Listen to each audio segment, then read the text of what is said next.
भूमि अखंड हो रहे सुरक्षित देश, युग युग तक जीवित रहे यही अमर संदेश, यही अमर संदेश। जिस देश का इतिहास नष्ट हो जाए उस देश को भी नष्ट होने में ज्यादा समय नहीं लगता है। यह बिल्कुल अकाट्य सत्य है। मैं आपसे पूछना चाहता हूं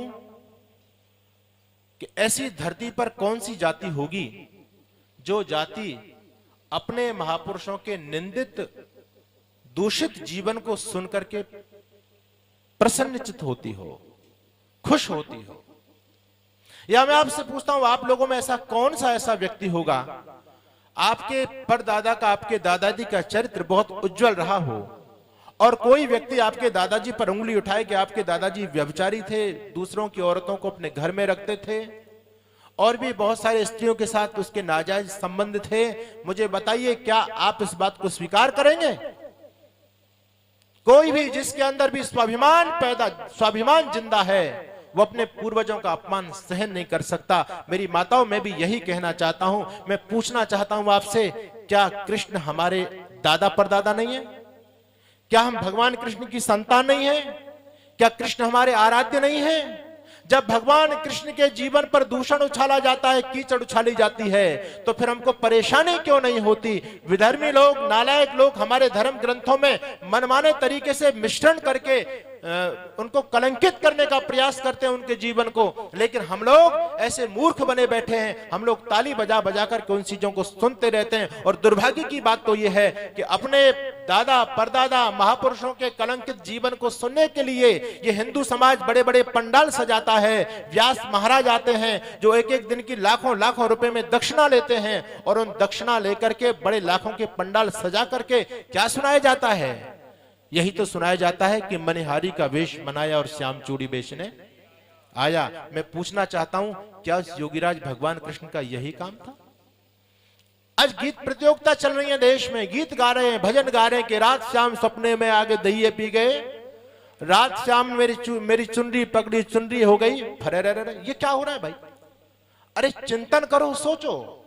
मैं अपनी वेदना आपके बीच में रखना चाहता हूं और इसलिए मैं आज कहना चाहता हूं कि एक देश में सीरियल बना, सीरियल का नाम है राधा कृष्ण। खूब चल रहा है, जो राष्ट्रवादी लोग हैं उनको चिंता है इस सीरियल पर, और हमारे भोले भाले हिंदू सीरियल बनाने वालों को धन्यवाद दे रहे हैं, बोले अच्छा है भगवान जी का सीरियल बना है। लेकिन मेरी माताओं, मैं आपसे पूछना चाहता हूं, आज हिंदू समाज किस गर्त पर जा रहा है? मैं आपसे पूछना चाहता हूं, भगवान श्री कृष्ण की पत्नी का क्या नाम था? अगर भगवान श्री कृष्ण की पत्नी का नाम रुक्मणी था तो राधा जी कौन थी?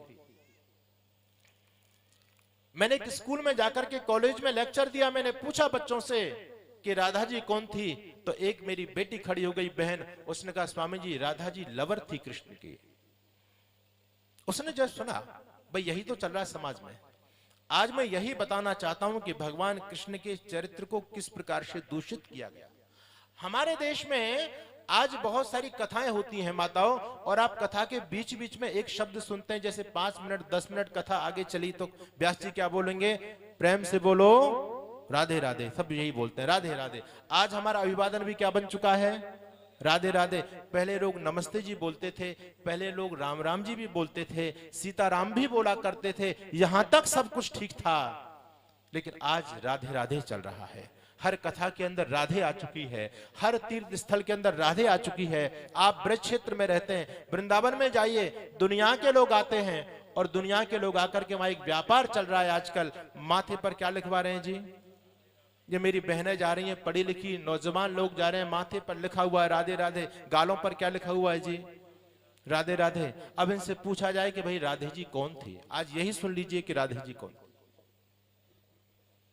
सब जगह राधे राधे हो रहा है, लेकिन राधे को मर्म किसी ने नहीं जाना, राधे को समझा नहीं। और मैं आपसे यदि ये बात बताने लग जाऊं, आज बहुत ज्वलंत मुद्दा आप लोगों के सामने है, मेरी बात को स्वीकार करने का, अगर आपके अंदर शंकाएं होंगी समाधान करने का मेरा काम है। लेकिन बात को आप सुनिएगा और सुनकर के कान से मत निकाल दीजिएगा।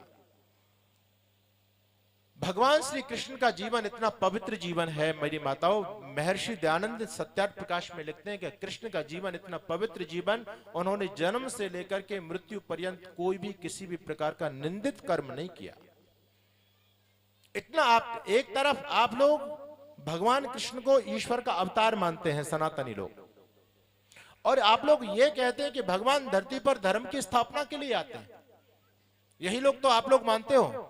अगर भगवान कृष्ण ईश्वर के अवतार हैं और वो धर्म की स्थापना के लिए आए हैं, तो मैं आपसे पूछना चाहता हूं, मुझे आप लोग बताएं, क्या लड़कियों के नहाते हुए कपड़े उठाना ये धर्म है?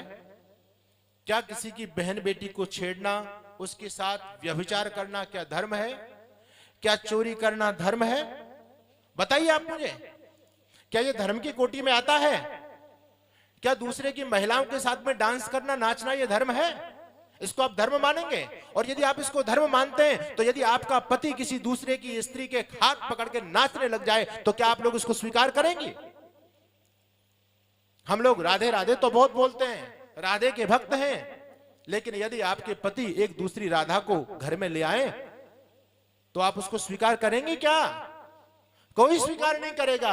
बस कहने में तो राधे राधे जी ठीक है, लेकिन जीवन में अपना करके देखो, आप उस व्यक्ति की क्या दुर्दशा कर देंगे, आप स्वीकार नहीं कर सकती। राधा कौन थी, क्या आप लोगों ने जानने का प्रयास किया? उस योगी राज भगवान श्री कृष्ण के जीवन को कितना गंदा, कितना दूषित कर दिया।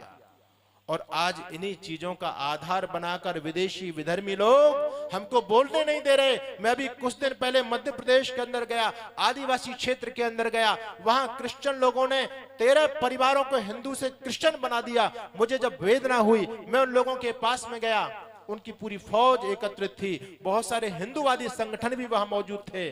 और जब मैं पहुंचा, मैंने पूछा, भाई क्या बात, क्या दिक्कत हो गई? आपको कृष्ण अच्छे नहीं लगे? आपको भगवान राम अच्छे नहीं लगे? आखिर ईसा मसीह में कौन सी ऐसी विशेषता थी कि आप लोग राम कृष्ण के बेटों ने आज राम कृष्ण को तिलांजलि दे करके ईसा मसीह को अपना भगवान मान लिया? उन लोगों ने मेरे से एक बात कही, स्वामी जी, वहां उनके फादर भी बैठे हुए थे।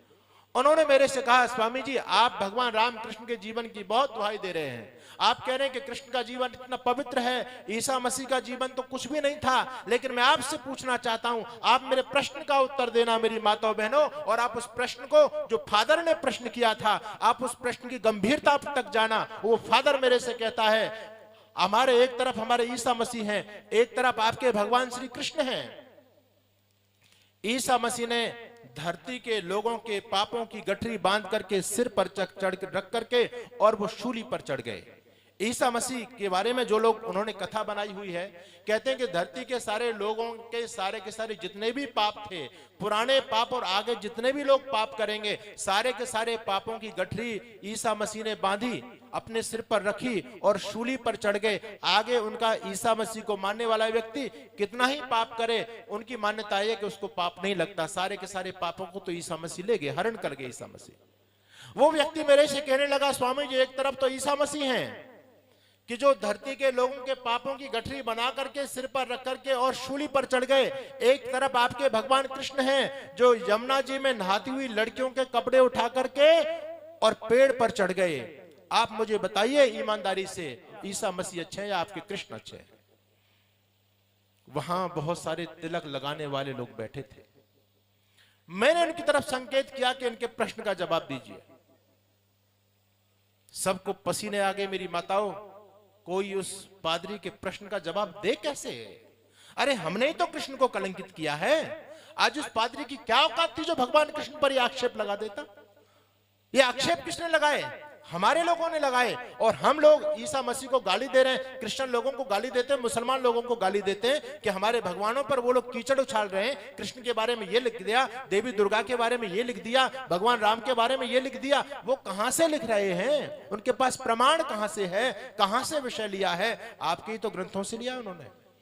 आपने ही तो भगवान कृष्ण को कलंकित किया, बदनाम किया है। आप कृष्ण का जीवन पढ़ना चाहते हैं, सही जीवन पढ़ना चाहते हैं, भगवान कृष्ण के जीवन से संबंधित एक पुस्तक है जिसका नाम है महाभारत। अगर भगवान कृष्ण का सही जीवन आपको समझना है, पढ़ना है, तो महाभारत को पढ़िए। मेरी माताओं याद रखना, इस महाभारत में भगवान श्री कृष्ण के जीवन की संपूर्ण चर्चा है, लेकिन इस महाभारत में कहीं भी राधा की चर्चा नहीं है। हाँ, एक जगह राधा शब्द आता है। वो राधा कृष्ण की प्रेयसी नहीं है, वो राधा कर्ण को पालने वाली उस स्त्री का नाम है जो कर्ण की विमाता है। इसलिए कर्ण को राधे कहा गया, क्योंकि राधा नाम की स्त्री ने उसको पाला। उस राधा का नाम तो है, लेकिन वो राधा नहीं जो आज भगवान कृष्ण के साथ खड़ी दिखाई देती है आपको। उसके बाद में भगवान कृष्ण के जीवन से संबंधित एक पुराण है, उस पुराण का नाम है हरिवंश महापुराण। हरि यानी भगवान कृष्ण, उनके वंश का पूरा की पूरा वर्णन उस पुराण के अंदर किया गया है। आप लोगों ने यदि पुराण पढ़ा हो तो मैं आपको कहना चाहता हूं, हरिवंश पुराण के अंदर भी कहीं भी राधा का कोई वर्णन नहीं है, राधा का नाम तक नहीं है। एक पुराण और है, उस पुराण का नाम है विष्णु पुराण, क्योंकि भगवान कृष्ण को विष्णु का ही अवतार माना जाता है। उस विष्णु पुराण के अंदर भी राधा नाम की कोई चर्चा नहीं है, राधा का कहीं भी नाम नहीं है। ना तो महाभारत के अंदर है, ना हरिवंश महापुराण के अंदर है, नहीं विष्णु पुराण के अंदर है, किसी भी पुराण के अंदर नहीं है। और तो और आप आगे चलिए, आजकल जिस पुराण की हिंदू समाज में बहुत ज्यादा व्याप्ति है, जिसको आप भागवत पुराण बोलते हैं, हालांकि इस पुराण के अंदर भगवान श्री कृष्ण को बहुत बदनाम किया गया है, उनके जीवन पर बहुत कीचड़ उछाला गया है इस भागवत पुराण के अंदर। लेकिन फिर भी मैं कहना चाहता हूं कि इस भागवत पुराण के अंदर भी राधा नाम का कोई शब्द नहीं है। लेकिन दुर्भाग्य की बात यह है मेरी माताओं बहनों, आज कोई भी भागवत कथा बिना राधा के पूरी नहीं होती। ब्रज की छोरी से, राधिका गोरी से, मैया करा दे मेरा ब्याह, ये कहां से आ गई राधा भाई? ना भागवत के अंदर है, ना महाभारत के अंदर है, ना हरिवंश पुराण के अंदर है, ना विष्णु पुराण के अंदर है। ये राधा कहां से आ गई? केवल भागवत पुराणकार ऐसा व्यक्ति हुआ जिसके चरित्र पर यदि मैं बोलूं, और मैं नहीं बोलना चाहता, मैं ऋषि दयानंद के शब्द आपके सामने उद्धृत करता हूं। ऋषि दयानंद ने इस वेदना को समझा था, और ऋषि दयानंद ने बहुत कटु शब्दों में कहा था, हे भागवत बनाने वाले, यदि तू अपने मां के गर्भ में ही मर गया होता तो हिंदू समाज की दुरावस्था नहीं होती, हमारे महापुरुषों का जितना अपमान नहीं होता। यह ऋषि दयानंद की वेदना है, और मैं इस बात को बोल रहा हूं मंच से, आपके बीच में हूं, और मैं चैलेंज के साथ, मुझे अपनी विद्या योग्यता का घमंड नहीं है, लेकिन मैं इस बात का चैलेंज करता हूं, कोई भी भागवताचार्य आकर के ये सिद्ध कर दे कि राधा नाम का वर्णन आपके ग्रंथों में, हाँ ये मूर्खता की बात तो कहते हैं, ये कहते हैं कि राधा, इस बात को सभी मानते हैं कि भागवत पुराण के अंदर भी राधा का कहीं वर्णन नहीं है, सब लोग मानते हैं इस बात को। फिर मैं कहता हूं ये राधा कहां से आई भाई? कहते हैं राधा कृष्ण की आराध्य शक्ति का नाम है। राधा नाम की कोई स्त्री नहीं है। मैंने कहा मूर्ख हो, मूर्खानंदो, यदि राधा नाम की स्त्री नहीं है तो आप ब्रह्म वैवर्त पुराण को पढ़िए, जिसने बखेड़ा हिंदू समाज में खड़ा किया है। वहां पर लिखा है, मेरी माताओं, वो मेरी मंशा नहीं, मैं सन्यासी हूं, मेरी मर्यादा है, मैं कह नहीं सकता। भगवान कृष्ण जब राधा के साथ में समागम करते हैं, शर्म नहीं आई उस धूर्त को लिखते हुए। ये हमारी संस्कृति का अंग नहीं है, ये पुराणों का सही रूप नहीं है, ये हमारे पुराणों में लोगों ने मिलावट की है। इस बात को समझना जो मैं कहना चाहता हूं। वो व्यक्ति क्या लिखता है कि जब भगवान कृष्ण ने राधा के साथ में समागम किया तो उसका इतना गलत चरित्र चित्रण किया है। आप पुस्तक उठाइए, गीता प्रेस गोरखपुर से मंगा लीजिए, मेरी बात चाहे मत मानिए, प्रमाण आपको देता हूं। इतना गंदा चरित्र चित्रण किया है कि आजकल की जो पोर्न मूवी बनाई जाती है, सरकार जिन पर आज पाबंदी लगा रही है, वो मूवी कुछ भी नहीं है उनके आगे। कितना गंदा, यानी मतलब वो व्यक्ति इतना गिर गया, इतना गिर गया, इतना कुछ लिख गया, लेकिन इस हिंदू समाज को फिर भी बुद्धि नहीं आई। उन हिंदू समाज के लोगों ने, उस भगवान कृष्ण के वंशजों ने उसको सही मान लिया। राधा का वर्णन ब्रह्म वैवर्त पुराण में आया, और ब्रह्म वैवर्त पुराण की रचना मुगल कालीन है, याद रखना इस बात को। जब मुसलमान हमारे देश में आए, लोगों ने यह प्रचारित खूब किया कि 18 पुराण महर्षि वेदव्यास ने बनाए, लेकिन कोई भी पुराण महर्षि वेदव्यास द्वारा रचित नहीं है। ये चैलेंज के साथ इस बात को मैं कहता हूं। ये सारे के सारे पुराण मजहब को चलाने वाले लोगों ने बनाए, और नवीन पुराण भी आज बन रहे हैं, आज बहुत सारे नए पुराण बन गए। तो एक पुराण है ब्रह्म वैवर्त पुराण, इस पुराण की रचना मुगल कालीन है, मुसलमानों के समय में लिखा गया। और मुसलमान लोगों ने जानबूझ करके हमारे कुछ पेटू लोगों को खरीदा, जो संस्कृत को जानते थे उन लोगों को खरीदा, उनको पैसा दिया और संस्कृत में हमारे महापुरुषों को कलंकित कराने का हमारे ही लोगों ने, जो भाड़े के टट्टू थे, जो पैसों में बिक गए, उन्हीं नालायक लोगों ने भगवान श्री कृष्ण के जीवन पर दूषण उछाला है। और क्यों करा मुसलमान लोगों ने? क्योंकि उनके पैगंबर है मोहम्मद साहब। मोहम्मद साहब का जीवन आप लोगों को तो नहीं पता होगा, क्योंकि आप भगवान कृष्ण का भी जीवन नहीं पढ़ते हैं। आपको कोई कैसा सुना देता उसको सही मान लेते हैं। जब हम अपने महापुरुषों का जीवन नहीं पढ़ते तो मोहम्मद और ईसा मसीह का क्या पढ़ेंगे? मोहम्मद साहब ने, उसके जीवन पर यदि मैं एक टिप्पणी कर देता हूं, आप लोग समझ सकते हैं उस व्यक्ति ने कितनी शादी की जीवन में। आपको पता है 12 शादी तो उसकी रजिस्टर्ड हैं, जो आप लोग सोशल मीडिया पर खोल के देखेंगे, गूगल पर, वहां पर भी मिल जाएगा। लेकिन उस व्यक्ति ने 43-44 शादी की उस व्यक्ति ने अपने जीवन में। उस व्यक्ति ने न तो 6 साल की लड़की को छोड़ा और न 60 साल की बुजुर्ग महिला को छोड़ा। आयशा की उम्र कितनी थी और खदीजा बेगम की उम्र कितनी थी? आप लोग समझ गए होंगे, लोग जानते हैं, क्योंकि हमारे यहाँ डॉक्टर प्रमोद जी भी बैठे हैं, वो उस काम को संभालते हैं, देखते हैं। आप प्रबुद्ध लोग हैं, समझ सकते हैं मेरी बात को।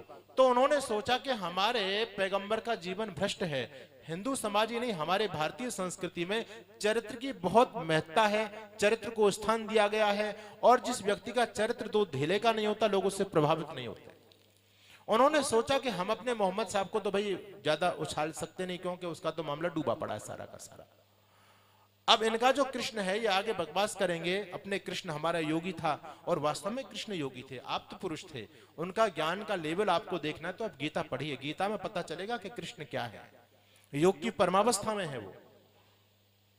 तो उन लोगों ने सोचा कि हम कृष्ण को क्यों नहीं बदनाम करें, जिससे हिंदू हमारे पर कोई आक्षेप ही नहीं कर पाए। वो हमारे मोहम्मद साहब पर बोलेंगे, हम कह देंगे मोहम्मद को छोड़ो, अपने कृष्ण को देख लो। तो ये जो ब्रह्मवैवर्त पुराण है, ये मुगल कालीन है, और इस ब्रह्मवैवर्त पुराण के अंदर मनगढ़ंत कहानी बनाई गई कृष्ण और राधा के नाम में। कृष्ण के साथ एक महिला को जानबूझ करके जोड़ा गया, जानबूझ करके जोड़ा गया। राधा का कोई लेना देना कृष्ण से नहीं है। और आपको हंसी आएगी, उस मूर्ख व्यक्ति ने जो लिखा है, वहां राधा और कृष्ण के इतने सारे संबंध लिखे हैं। जो लोग ये करते ना, क्या राधा का वर्णन तो अलौकिक है, अरे तुम कितनी अलौकिक कर लो, वो प्रसंगों को कैसे जुटला सकते हो?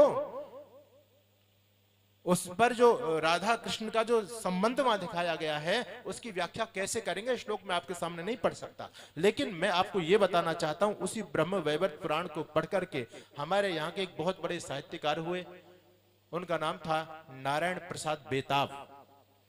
उन्होंने एक पुस्तक लिखी, कृष्ण और राधा के संबंध।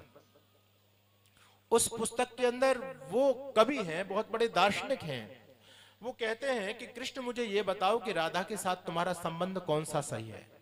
एक तरफ राधा को तुम्हारी मां बताया गया है, एक तरफ उसी पुस्तक में राधा को तुम्हारी मामी बताया गया है, एक तरफ उसी पुस्तक में राधा को तुम्हारी पत्नी बताया गया है, एक तरफ उसी पुस्तक के अंदर राधा को पराशक्ति बताया गया है, एक तरफ उसी पुस्तक में राधा को तुम्हारी प्रेयसी बताया गया है। वो कहता है कि कृष्ण मुझे बताओ कि कृष्ण राधा के साथ तुम्हारा कौन सा संबंध सही है, ये सारे संबंध सही हैं या सारे संबंध गलत हैं, या इनमें से एक संबंध सही है। उस व्यक्ति ने व्यंग किया है हिंदू समाज के ऊपर। और मैं बताना चाहता हूं, राधा नाम की कोरी कल्पना है, भगवान कृष्ण का राधा से कोई लेना देना नहीं। लोगों ने, पता है आपको, आप पुस्तक पढ़ करके देखिए, आप भी बुद्धिमान लोग हैं, आपने तो केवल सुना सुना है, और सुना है तो आप लोग बुद्धि पर विचार नहीं करते, इसलिए बेहुदी बातों को आप लोग यथावत स्वीकार कर लेते हैं। लोगों ने गीत बनाए, हमारी ये बहनें गाती हैं कि घर की नारी छोड़ कृष्ण तो कुब्जा मन भाई। ये ब्रज में गीत चल रहे हैं, आप मुझे बताओ क्या ये गीत सही है? अगर ये सही है तो क्या ऐसे व्यक्ति की पूजा करनी चाहिए? आप ये सही मानते हैं कि कृष्ण ने नहाती हुई लड़कियों के कपड़े उठाए, और बेशरम यहां तक कहते हैं जब वो नग्न अवस्था में यमुना जी में स्नान कर रही हैं, कृष्ण कपड़े लेके पेड़ पे चढ़ गए, उन्होंने देखा कि कपड़े कहां गए, बाहर निकली, शर्म आ रही हैं। कृष्ण कहते हैं कि भाई कपड़े जब मिलेंगे, उन्होंने अपने हाथों से अपने अंगों को छुपाने का प्रयास किया। लेकिन कृष्ण का देखो जीवन कितना कलंकित करने का प्रयास किया गया है। कृष्ण कहते हैं नहीं नहीं, ऐसे कपड़े नहीं मिलेंगे, अगर कपड़े चाहिए तो ऊपर हाथ करो, हाथ जोड़ो। क्या दर्शाना चाहते हैं भगवान कृष्ण? हमारी बहनें गाती हैं, घर की नारी छोड़ कृष्ण तो कुब्जा मन भाई। मैं आपसे पूछना चाहता हूं, क्या दूसरी स्त्री के साथ में संबंध बनाना ठीक है क्या? और यदि उस महापुरुष का ऐसा जीवन नहीं था तो तुमने उसको कलंकित क्यों किया? और यदि ऐसा कलंकित जीवन है तो फिर कृष्ण तुम्हारे आराध्य कैसे हो सकते हैं? जो व्यक्ति दूसरों की लड़कियों के कपड़े उठाए, दूसरों की महिला के साथ समागम करे, दूसरों की महिलाओं के हाथ पकड़ करके रास नचाए, लोग कहते हैं कि अलौकिक वर्णन है, लेकिन सब बकवास है। इसको कितना ही आप मुलम्मा क्यों ना पहना लो, लेकिन कभी सिद्ध नहीं कर सकते हो इन बातों को। मैं चैलेंज करता हूं इस मंच से, कोई भी आकर के मेरे से शास्त्रार्थ करे। मेरी माताओं, मनगढ़ंत कल्पना है सारी की सारी। एक तरफ कहा गया कि राधा जी कृष्ण के वाम पार्श्व से उत्पन्न हुई, यानी कृष्ण के अंग से उत्पन्न हुई, तो कृष्ण की आत्मजा है, यानी कृष्ण की पुत्री है। एक तरफ उसी पुराण के अंदर कह दिया गया कि राधा जी के कृष्ण के साथ विवाह हुआ है। अच्छा चलो मान लिया। एक तरफ एक घटना आपको बता दूं तो आपको मेरी माताओं ताज्जुब हो जाएगा। कहते हैं कि कृष्ण रायण की पत्नी यशोदा जी के भाई हैं रायण, जो परंपरा ज्यादा समाज में प्रचलित है, वही मैं आपको बताना चाहता हूं। यशोदा जी के भाई का नाम था रायण और रायण की पत्नी का नाम था राधा। जो यशोदा कृष्ण की मां लगती थी, तो यशोदा का भाई कौन लगा? कृष्ण का मामा लगा भगवान कृष्ण के, और वो राधा कौन लगी? मामी लगी। अब सुनिए आप लोग, वो बदमाश क्या लिखता है भगवान कृष्ण और राधा के बारे में। एक तरफ तो उसने ये लिख दिया कि वो इनकी जो है मामी लगती है, दूसरी तरफ क्या लिखते हैं कि कृष्ण बहुत बाल्यावस्था में है और नंद बाबा कृष्ण को लेकर के गाय चराने के लिए जंगल में जाते हैं। अचानक कृष्ण की वो अवस्था नहीं, अभी पैर भी अच्छी तरह से नहीं ले पा रहे हैं, वो गोदी में रहते हैं, नंद बाबा उनको खिला रहे हैं, लेकिन अचानक एकदम मेघ वृष्टि होने लगी, बादल गरजराने लगे और वर्षा की प्रबल संभावना होने लगी। तो वहां राधा जी आती है और राधा ने आकर के नंद बाबा से कृष्ण को मांगा कि लाओ आप गाय लेकर के आओ, मैं इसको लेकर के जाती हूं, वर्षा होने वाली है। सुनिए, ये मैं अपनी कपोल कल्पना नहीं बता रहा, जो तुम्हारे शास्त्र, जिनको तुम शास्त्र बोलते हो, उनमें लिखा है। राधा को नंद बाबा ने कृष्ण को दे दिया, बाल्यावस्था है अभी, लेकिन राधा युवती है, 12-13 साल की उसकी अवस्था है, किशोरावस्था है, वो वयस्क है। और जब कृष्ण को लेकर के राधा जी चलती है, वो लोग कहते हैं ना राधा अधिष्ठात्री शक्ति है, लोग राधा को नहीं समझ पाते। मुझे बताना इस कहानी का महत्व क्या है, आप मुझे समझाने का प्रयास करना। राधा जब लेकर के चलती है तो राधा के मन में काम वासना जागृत हुई। बेशर्म शर्मा यानी नालायक ने क्या लिख दिया, मुझे बताने में शर्म आ रही है, आपको सुनने में भी शर्म आएगी, लेकिन उस नालायक धूर्त को लिखने में शर्म नहीं आई। राधा जी को लेकर के राधा जी कृष्ण को लेकर के जाती है, कृष्ण छोटे से बच्चे हैं। अच्छा, मामी तो माँ का ही रूप होती है, हमारे यहाँ तो बड़ी बहन को भी माँ का रूप माना गया है, वो तो मामी है, इतनी बड़ी है, कृष्ण को गोदी में लेके जा रही है। उस मामी के मन में ख्याल आया कि कृष्ण के साथ संभोग करना चाहिए, रास करना चाहिए। जैसे ही उसके मन में ये कल्पना हुई, तत्काल योग की शक्ति से एकदम वहां रास मंडप सज गया। और जब रास मंडप पूरा की पूरा सज गया, सारी सामग्री उपस्थित हो गई, कृष्ण ने भी नवयुवक का शरीर धारण कर लिया। कहां कृष्ण छोटे से बच्चे थे, लेकिन रास रचाने के लिए, राधा के साथ व्यभिचार करने के लिए कृष्ण ने कौन सा रूप? युवावस्था का रूप धारण किया। अब दोनों का रास शुरू होता है। सुनिए मेरी माताओं, वहां पर लिखा है, जो लोग मूर्ख इस प्रसंग को ये कहते हैं आध्यात्मिक प्रसंग है, उस आध्यात्मिक की व्याख्या मुझे भी समझा देना। वहां पर लिखा है कि कृष्ण राधा के साथ संभोग करते हैं। मुझे कहने में शर्म आ रही है, कृष्ण राधा के साथ संबंध बनाते हैं, भोग में इतने आसक्त हो गए, राधा बेहोश हो गई। राधा जी बेहोश हो गई। बेहोश हो गई, कितने दिन तक बेहोश रही? 1 दिन और 1 रात तक बेहोश रही। इतने समय बाद जब राधा जी को होश आया तो राधा जी ने तत्काल, कृष्ण ने बचपन का रूप बना लिया, राधा जी ने तत्काल कृष्ण को गोदी में लिया और तत्काल जाकर के यशोदा मां को कह दिया कि लो अपने बेटे को खिलाओ। अब मुझे आप बताइए, क्या यह प्रसंग आपको सही लगता है? क्या आप इस प्रश्न को स्वीकार कर सकते हैं, इस कहानी को? दूसरी तरफ मुझे यह बताओ, आप अपनी बुद्धि से सोचो कि भाई जब 1 दिन और 1 रात तक कृष्ण छोटे से बच्चे हैं, कृष्ण घर पर नहीं आए, यशोदा को चिंता नहीं हुई, नंद बाबा ने नहीं सोचा कि वो राधा लेकर के आई थी, कहां चली गई, इतने दिन तक कृष्ण नहीं आए, पूरी रात निकल गई, पूरा दिन निकल गया, कृष्ण कहां पर है, किसी को कोई चिंता नहीं। उसने लिख मारा, हम लोगों ने इसको स्वीकार कर लिया। ये हमारी बुद्धि का दिवालापन है। मेरी माताओं बहनों, इस प्रकार के प्रसंगों को छोड़ दो। वो कृष्ण आप पुरुष थे, वो योगी थे, उन्होंने जीवन भर कभी कोई निंदित कार्य नहीं किया। राधा के बारे में नई नई कल्पना जिसके मन में जो आया उन्होंने वो लिख दिया। एक उड़िया साहित्य मैंने पढ़ा, वहां एक पुस्तक पढ़ी, वो कहते हैं राधा की उत्पत्ति कहां से हुई, तो कहते हैं कि उड़ीसा प्रदेश के राजा थे सुकल सेन, उन्होंने 12 कन्याओं को जन्म दिया उनकी पत्नी ने। 12वीं जो कन्या हुई वो बहुत कुरूप थी, बहुत बदसूरत थी। राजा सुकल सेन को शर्म आई उनकी पत्नी को, उन्होंने उस कुरूप कन्या को मंजूषा में रख करके, बक्सा में रख करके नदी में बहा दिया। नदी में बहा दिया, बक्सा बहता बहता उसके अंदर वो लड़की है, बक्सा बहता बहता वृंदावन पहुंच गया। वृंदावन में वृषभानु जी ने उस बक्सा को जैसे खोल के देखा तो उसमें तो बहुत रूपवती एक कन्या थी।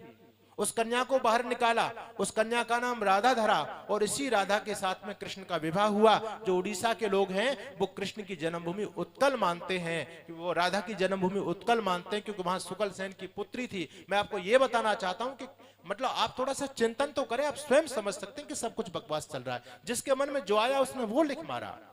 और मेरी माताओं, अब मैं आपसे पूछना चाहता हूं, उस व्यक्ति ने लिख दिया और वो मूर्ख लोग मान भी रहे हैं। मुझे बताओ कि ऐसी कौन सी नदी है जो उड़ीसा से वृंदावन की तरफ बह रही है जी? कोई नदी है ऐसी?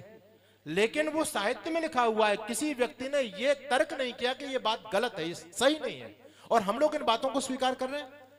नई नई चीजें बोले कि तुम राधा को नहीं समझोगे, एक मूर्ख महामती मंद मुझको मिल गया, बोले जी तुम राधा को क्या समझेंगे, राधा तो पराशक्ति है, गोलोक में रहती है। मैंने कहा हाँ गोलोक में रहती है, मैंने पढ़ा है ब्रह्म वैवर्त पुराण के अंदर कि राधा शक्ति गोलोक में रहती है। लेकिन मैं बता दूं आपको, राधा जी कृष्ण की प्रेयसी हैं, जिसको वो लोग पराशक्ति कहते हैं। अब देखो कृष्ण का चरित्र देख लेना मेरी माताओं।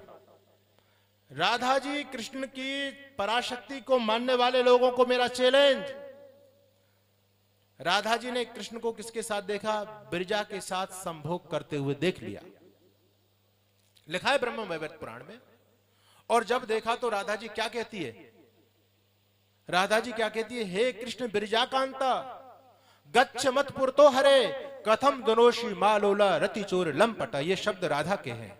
एक तरफ आप उसको वो कहते हैं अखंड शक्ति, अलौकिक शक्ति, वो शक्ति कृष्ण के जीवन को देख करके जब कृष्ण को बिरजा के साथ देखा तो कहती है हे कृष्ण बिरजा कांता, हे बिरजा के प्यारे कृष्ण, गच्छ मत पुरतो हरे, मेरी दृष्टि से दूर हो जाओ। कथम दोनोशी मालोला, तुम मेरे सामने आकर के मेरे खून को क्यों जला रहे हो? ये कौन कहती है? ये राधा कह रही है कृष्ण के बारे में। पढ़ लीजिए ब्रह्म वैवर्त पुराण, प्रमाण में देता हूं आपको। और चलिए आगे। आगे कहा उसी राधा ने कृष्ण को गंगा के साथ में देख लिया। और देखो क्या गप लिखी है, जैसे ही राधा ने बिरजा के साथ देखा तो बिरजा ने योग माया से अपना शरीर भस्म कर लिया और कृष्ण भाग गए राधा को देख करके। कृष्ण भाग गए। राधा ने श्राप दिया कि तुम धरती पर मनुष्य के रूप में जन्म लोगे। आगे चलिए, वही राधा कृष्ण को जब गंगा के साथ में देखती है तो क्या कहती है? निवर्यताम च धूर्तोयम किमस्यत् प्रयोजनम। इस व्यक्ति को ये गोलोक से भगा दो, इस धूर्त की क्या आवश्यकता है? ये शब्द है तुम्हारे पुराण के अंदर।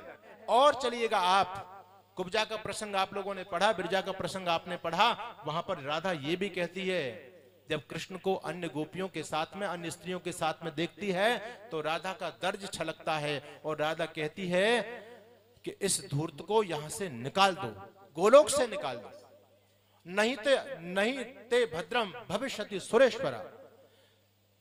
वो कहती है कि कृष्ण तुम मेरे आंखों के सामने मत आओ, इसी में तुम्हारी भलाई है। ये चरित्र हमारे कृष्ण का जो योगी था, जिसको आप कहते हैं धरती पर धर्म की स्थापना के लिए आया था, उस कृष्ण को हमने क्या बना दिया? एक मनगढ़ंत कहानी बना करके विधर्मी विदेशी नालायक लोगों ने जो कुछ कहानी लिख मारी हमारी महापुरुषों को कलंकित करने के लिए, हमने उसको स्वीकार कर लिया और आज हम उन्हीं चीजों को मान रहे हैं। राधे राधे राधे राधे चल रही है। अरे मुझे बताओ, भगवान कृष्ण के जीवन को आप देखेंगे, एक विशेष मिसाल आपको देना चाहता हूं। भगवान श्री कृष्ण ने अपने जीवन में कोई भी दूषित कार्य नहीं किया। दूसरी बात, आप महाभारत को पढ़िएगा, आपको पता चलेगा रुक्मणी जी की शादी किसके साथ होने वाली थी? रुक्मणी जी की शादी होने वाली थी शिशुपाल के साथ में। वही शिशुपाल जो भगवान कृष्ण को गालियां देता है, धन्यवाद जी, वही शिशुपाल जो भगवान कृष्ण को गाली देता है, उस शिशुपाल के साथ में रुक्मणी जी की शादी होने वाली थी। लेकिन रुक्मणी जी उनको पसंद नहीं करती थी। रुक्मणी जी का विवाह भगवान कृष्ण के साथ में हुआ। इसीलिए शिशुपाल की आंखों में कृष्ण खटकते थे, क्योंकि शिशुपाल भी चाहता था कि रुक्मणी बहुत रूपवती कन्या है, बहुत विदुषी कन्या है, इसका विवाह मेरे साथ होना चाहिए, लेकिन ऐसा नहीं हो पाया, इसलिए शिशुपाल कृष्ण का दुश्मन बन गया। अब आगे चलिए आप, महाभारत में शिशुपाल ने भगवान कृष्ण को गाली दी है। धन्यवाद। महाभारत में शिशुपाल ने कृष्ण को गाली दी है और बहुत सारा दोषण भगवान कृष्ण पर किया है, उसको ग्वाला कहा गया और भी बहुत सारी चीज कही गई। लेकिन मुझे बताओ, अगर कोई व्यक्ति कैरेक्टरलेस होता है, चरित्रहीन होता है, सबसे बड़ा दुर्गुण यही होता है और सबसे पहले यही गाली दी जाती है। मैं पूछना चाहता हूं, क्या महाभारत में शिशुपाल ने भगवान कृष्ण को चरित्र के बारे में कुछ कहा कि तू दूसरों की स्त्रियों के साथ रहता है, तू उनके साथ में रास करता है, तू कुब्जा के साथ देखा गया, तू गंगा के साथ देखा गया, तू बिरजा के साथ देखा गया, कुछ कहा क्या? कुछ नहीं कहा।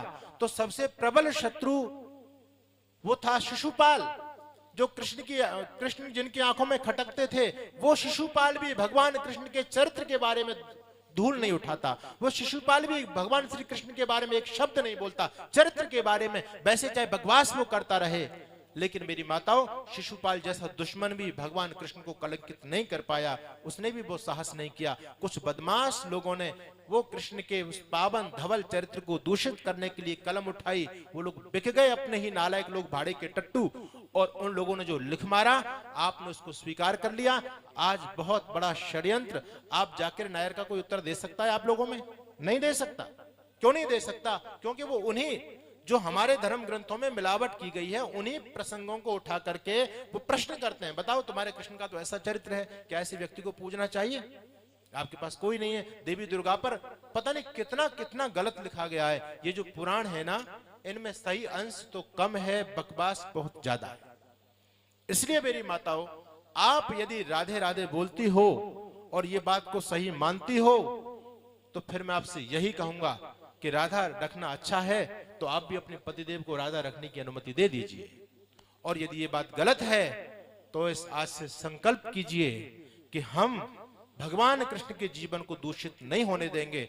आपके कॉलोनी में कोई ऐसी कथा होती है जहां भगवान कृष्ण का पवित्र जीवन कोई व्यक्ति दूषित करता है, आप लोगों को आवाज बुलंद करनी पड़ेगी। आपको पता नहीं कि आपकी संस्कृति कितनी तार-तार होती चली जा रही है। इस देश में एक बेहुदा कानून प्रस्तावित हुआ, क्या? लिव इन रिलेशनशिप आज कानून बना हुआ है। लिव इन रिलेशनशिप का मतलब है बिना विवाह किए हुए लड़का लड़की साथ साथ रह सकते हैं, बच्चे भी पैदा कर सकते हैं, लेकिन विवाह ना करें, सब कुछ चलेगा। वो कानून बन गया इस देश में। आप लोग जानते हैं, जब ये कानून बना, बहस चली, तो वकील ने जज को बोला, सुप्रीम कोर्ट का जज था, कि श्रीमान जी, आप भारत देश की संस्कृति को नहीं समझते। धन्यवाद। आप भारत देश की संस्कृति को नहीं समझते। आप कैसा कानून हमारी धरती पर थोपना चाहते हैं? हमारे यहाँ की संस्कृति तो कन्या को मां के रूप में देवी की पूजा होती है हमारे यहाँ, और आप ये कहते हैं कि बिना विवाह किए हुए लड़का लड़की साथ साथ रह सकते हैं, वो कुछ भी काम करें, सब वैध है। तो जज कहता है वकील को, ओ वकील साहब सुनो, तुम जिस भारतीय संस्कृति की दुहाई दे रहे हो ना, मैं तो ये कहता हूं कि पहले तुम भारतीय संस्कृति को पढ़ लो। वकील कहता है क्या बात है? जज कहता है, श्रीमान जी, आपने भारतीय संस्कृति का अध्ययन नहीं किया है। अगर आपने भारतीय संस्कृति का अध्ययन किया होता तो मेरे से प्रश्न नहीं करते। मैं पूछना चाहता हूं, क्या राधा के साथ में कृष्ण का विवाह हुआ था? बोले नहीं। राधा कौन थी? बोले कृष्ण की लवर थी। वो सुप्रीम कोर्ट का जज कहता है राधा कृष्ण की लवर थी। बिना विवाह किए हुए एक दूसरी स्त्री जब दूसरे पुरुष के साथ रहती है, ये तो तुम्हारे भगवानों का काम है। तो आज मैं इस देश में कानून बनाना चाहता हूं, तो तुमको दिक्कत क्यों हो रही है? और उसकी बात में वास्तव में दम था। इसलिए मेरा निवेदन है, कृष्ण ऐसे नहीं थे। कृष्ण आप्त पुरुष थे, योगी थे। उन्होंने जीवन भर कोई भी निंदित कार्य नहीं किया। उन्होंने जीवन में एक ही विवाह किया था। 16,108 रानी उनकी नहीं थी। मेरी माताओं, सब कुछ बकवास है, सब कुछ झूठ है। अरे 16,108 रानी? मेरे को तो लोग मिलते हैं, कहते हैं स्वामी जी तुम बहुत अच्छे हो। मैंने कहा क्यों? बोले तुम इस झंझट से बच गए। लोगों पर एक का मतलब निर्वाहन नहीं हो रहा। वो कहते एक से परेशान है, बोले जी स्वामी जी आप अच्छे हैं। मैं मतलब उसमें नहीं ले रहा, आप मेरी बात को अन्यथा मत लेना। मैं सम्मान करता हूं मातृशक्ति का, लेकिन मैं कहना चाहता हूं जिस व्यक्ति की इतनी सारी स्त्रियां, क्या कृष्ण इसी काम के लिए धरती पर आए थे? यही काम करना था क्या कृष्ण को? ये सब कुछ बकवास है। कृष्ण का जीवन अति पावन है, अति पवित्र है। उन्होंने अपने जीवन में माता रुक्मिणी के साथ में विवाह किया, केवल एक ही विवाह हुआ, उनका एक ही पुत्र था प्रद्युम्न। जब विवाह हो गया, देखो ये कृष्ण का जीवन है, जब विवाह हो गया तो माता रुक्मिणी ने बहुत लंबे समय के बाद भगवान कृष्ण से ये इच्छा प्रकट की कि प्रभु विवाह तो हो गया और गृहस्थ तभी सार्थक होता जब कोई संतान हो। मेरा भाव समझ गए होंगे, विवाह होने के बाद भी संबंध स्थापित नहीं था, शारीरिक संबंध नहीं था कोई भी भगवान कृष्ण का। योगी थे। जब माता रुक्मिणी ने यह बात भगवान कृष्ण से कही, मेरी माताओं, तो कृष्ण कहते हैं कि देवी अगर तुमको संतान चाहिए, कैसी संतान चाहिए? वो कहती है प्रभु बिल्कुल आप जैसी चाहिए। भगवान कृष्ण कहते हैं अगर ऐसी संतान चाहिए तुमको तप करना पड़ेगा, चलो मेरे साथ, हम बद्रीनाथ में चलते हैं और 12 साल तक तप करेंगे। महाभारत में लिखा है, धन्यवाद, महाभारत में लिखा है कि भगवान कृष्ण और माता रुक्मिणी ने 12 साल तक बद्री धाम में जाकर के तप किया है। महाभारत को पढ़िए। ब्रह्मचर्यम महद घोरम तीर्थवा द्वादश वार्षिकम हिमवत पार्श्वमास्थाय योमया तपसार्जिता सनत कुमार सम तेजस्वी प्रद्युम्न नाम बेसुता। भगवान कृष्ण कहते हैं सनत कुमार के समान तेजस्वी मेरा एक ही पुत्र है, प्रद्युम्न है। और जैसा माता रुक्मिणी ने कामना की थी, क्योंकि प्रद्युम्न ऐसे नहीं हो गया, प्रद्युम्न बाय चांस नहीं हुआ था, प्रद्युम्न को तैयार किया गया था।